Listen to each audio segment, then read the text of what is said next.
McCuistion, for over 28 years talking about things that matter with people who care.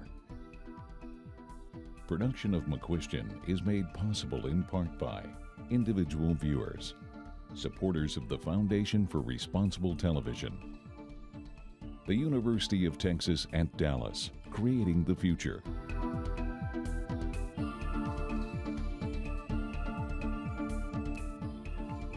You know, marijuana is being legalized for medical and recreational purposes in many states across America, even though the federal government still lists it as a Schedule I drug. On this program, we'll examine medical marijuana, but before we meet the experts, though, I want you to meet my co-host of this program, Katie Carroll Witten. And Katie is an award-winning print, radio, and television journalist, had her own television program about 10 years in Colorado. So, Katie, welcome to the program. Thank you so much, Dennis. And now I'd like to introduce one of our guests. Joining us today is Robert Birnbaum. He's the president of Pear Tree Trading. He's also the founder and former chairman and CEO of Curaleaf, which is one of 4 licensed medical marijuana producers in Connecticut. He's gone from the white shoe world of J.P. Morgan to the frontiers of medical marijuana. Welcome, Robert. Thank you. Yeah, we're going to be interested to hear about that, Robert. We really are. Sitting next to you is Jacob Sullum. Jacob, I don't know, what, 15 years ago, I'm going to say, Jacob, when you were on this program, I'm guessing? You've been Something talking like that, about this topic a long time, and so you are a senior editor at Region Magazine, which I know, a nationally syndicated columnist who's been covering drug policy for 30 years, even though you don't look like it. He's the author of Saying Yes in Defense of Drug Use and For Your Own Good, the Anti-Smoking Crusade and the Tyranny of Public Health.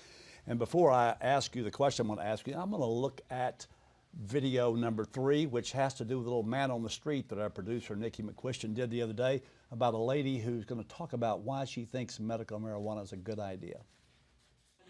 100% it should be legalized, and there's a lot of reasons. The first reason is it was illegal, made illegal based on lies years ago.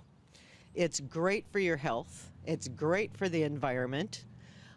We have a lot of disproportional people of color that have been locked up for a harmless plant. It rips up communities, it destroys families, it's a waste of our taxpayer money that could be spent on education, housing. All the states that have legalized it already, it's working great. Their schools are strong, they're getting in more taxes. It's the stupidest law we've ever had, and I hope to God it ends soon because there's a lot of innocent people sitting behind bars. I know of a lot of people who became addicted to marijuana and their lives just went downhill afterwards, and so, yeah, that's my opinion. I come from a background where most of my family used to do that, and one of the biggest things my dad used to say was that really prevented him from going far in life. Because most people don't tell you about the use of marijuana is that when you use marijuana, it helps you to become lazy.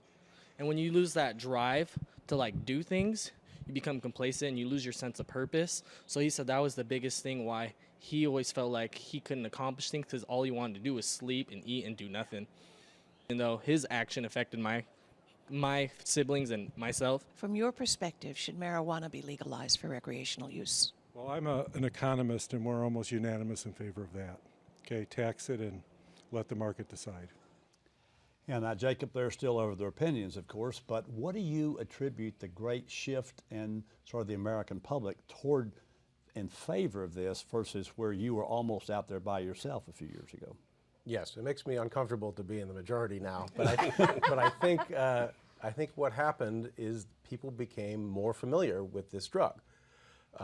If you look back at the origins of marijuana prohibition, people didn't understand what this was. It was some weird drug that other people used. It was used by Mexicans. It was used by Negro jazz musicians. People didn't even realize that, in fact, it was the same drug, cannabis, that had been used in patent medicines in the 19th century in the United States. And so it was very easy to demonize because it was something that seemed exotic and unfamiliar.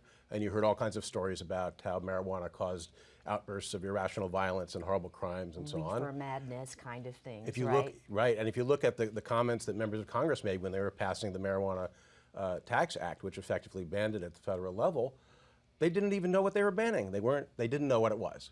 So over time, certainly beginning in the 60s and definitely by the 70s, middle-class white Americans were becoming more and more familiar with this drug, and they discovered that it didn't actually do the things the government had claimed it did. It didn't ruin their lives for the most part.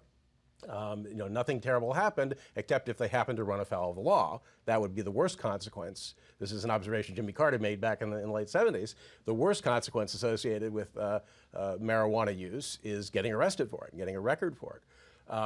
And so we're at this point now, if you look at the survey data, where most Americans have tried marijuana. And if they haven't tried it, they are probably familiar with people who have. And so they tend to be more skeptical about the old-fashioned warnings. And more comfortable with this thing that used to seem so exotic and threatening. I think that is the main factor. It's become normal, really, certainly among younger Americans born after World War II, to at least try this drug and to have some experience with it. So Jacob, you said it's become more normal. It's more normalized, more accepted. But what is the single greatest argument to legalizing marijuana? Well, from my perspective, your perspective. Yes, the strong. Who else would I be offering? From my perspective, the most important argument against prohibition is that it's not just to punish people for doing things that violate no one's rights. So if you are growing marijuana or using marijuana or selling marijuana, you are not violating anybody else's rights by doing that. So it's not just to arrest you and put you in jail for it. And the corollary of that, I guess, is that people have a right to control their own bodies and what goes into their bodies, which is a premise that I think most Americans endorse in at least some areas of life, right? I would like to see that applied more consistently, so that people are recognized as being sovereign over their own minds and bodies, as John Stuart Mill put it, and that you don't interfere with that unless somebody does something that actually violates another person's rights. Okay, well, that's a compelling case that you've made. Now, Robert, to you, you've got a very interesting story. You've made a huge career shift. Would you give us a sense of the how and why you've gone from your past life to your current forays into medical marijuana? Yeah, thank you. So I spent almost 3 decades in the investment management business on Wall Street with very conservative firms. And it wasn't that I hadn't ever seen marijuana while I was in college, but I was clearly in a very different world. But when I retired from Wall Street and was just sort of doing some of my own trading, on Labor Day weekend of 2013 was an article in our local town newspaper about how Connecticut was going to start accepting applicants to be in the medical marijuana business, to get a license. Now, Connecticut had already decriminalized possession, but now they're going to set up a medical marijuana system. And I knew nothing about this. Got on the internet, of course, did tons of research, and it seemed like, first, a very interesting business opportunity. One of the most striking things, these are all hangovers of the prohibition that Jacob has described so well, is that unlike a normal business, you couldn't get financing for this business. So it was going to require people who had money to come into that business. So if that was the case, could I find people who had money who wanted to be into it, but maybe you could make a better return because you had to have your own. So it seemed like an interesting business opportunity. And of course, we also thought it was just a weed. How hard could this business be, right? It's just a weed. It turns out to be a tremendously difficult and demanding business to be in. So there were lots of surprises along the way. Was that the biggest surprise, or were there other surprises along the way? Well, there were a lot of surprises. A lot of them